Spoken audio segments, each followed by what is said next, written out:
Andreasa hoje vai falar sobre o troca-troca que a gente já teve até agora nesses últimos 3, 4 meses de ministros nas áreas fundamentais da saúde e da educação. E por enquanto, sem um nem o outro oficialmente, né, Andreasa? Bom dia para você. Sheila Magalhães, bom Bom dia. dia. Bom dia, pessoal. Fala, Andreasa. Sheila, eu tenho a tese, já defendi aqui, de que nós temos ministro da Saúde. Nós temos. Eduardo Pazuello não é mais interino. É um interino Pode que ficou, né? Isso pode servir de discurso, mas o sujeito é o ministro da Saúde. Uhum. Isso pode servir na camada narrativa, até como proteção do governo. Olha, ainda não temos um ministro da Saúde, nós queremos um técnico. Mas o fato é que nós estamos há quase 2 meses com um Pazuello nessa posição. Não dá para olhar para o sujeito e considerá-lo, ainda mais num ambiente de pandemia, interino. Ele é o ministro da Saúde. Nós podemos discutir se ele está qualificado, se ele é alguém à altura para a função. Eu acho que não. Nessa altura do campeonato, poucos são. E digo mais, nessa altura do campeonato, poucos indivíduos qualificados para a função aceitariam servir ao governo Jair Bolsonaro. A rigor, porque, desdobrando um pouco essa camada, Pazuello é o ministro da Saúde, porque o ministro da Saúde de verdade é Jair Bolsonaro. Só alguém como o Eduardo Pazuello poderia fazer esse papel de servir de cavalo para que o presidente da República, com as suas ideias sobre essa crise sanitária, seja o ministro, tenha as suas ideias aplicadas. O ministro da Saúde de Jair Bolsonaro só pode ser Jair Bolsonaro. Como Jair Bolsonaro não pode ser presidente da República e ministro da Saúde ao mesmo tempo, temos o ministro Pazuello. Eu volto ao ponto. Que grande especialista, homem público, ainda que não necessariamente médico, nem todo grande ministro da Saúde foi médico, mas que grande homem público aceitará ser ministro da Saúde de Jair Bolsonaro, sem qualquer autonomia, em meio a uma pandemia, quando o Brasil já foi derrotado? O Brasil foi derrotado com grande contribuição do governo federal. Exemplo de incompetência, de falta de planejamento, de descuido, desinformação como política de Estado, mentira, distorção, a transformação de fatos, de ciência, inversão, tudo transformado em versão. Esse é o lugar para onde vai o Ministério da Saúde. Serve também para a compreensão do Ministério da Educação. Vejam o que aconteceu recentemente. Nós tivemos, na história do governo Jair Bolsonaro, 2 ministros ligados à ala ideológica, ao olavismo, Vélez Rodrigues e Abraham Weintraub.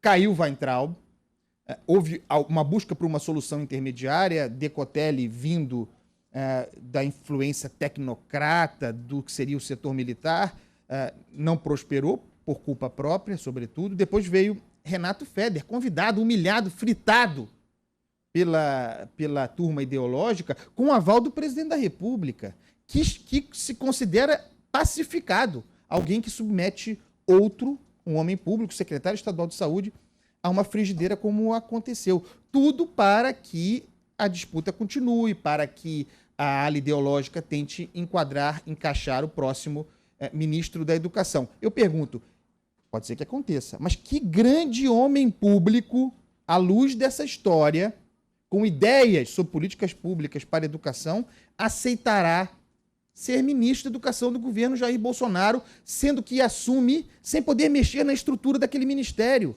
sem poder mexer no consumo ideológico a que está submetido o Ministério da Educação.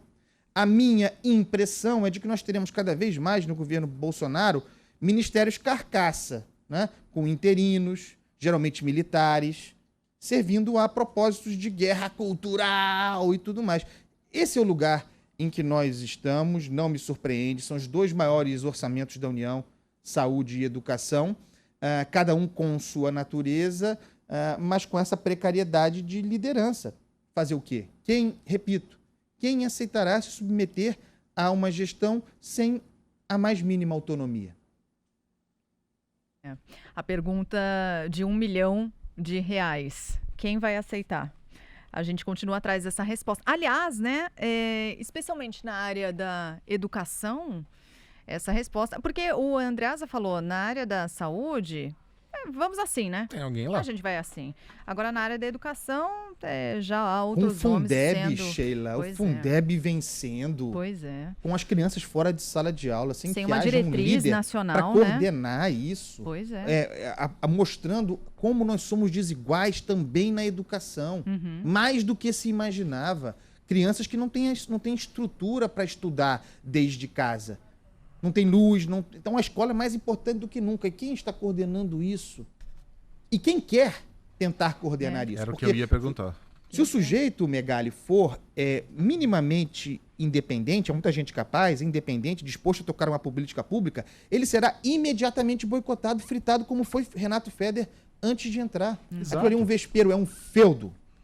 Exato, é a entrega, é quase total. Ou você fica ali de joelhos com os 2 pés e as 2 mãos no chão, lambendo a bota mais...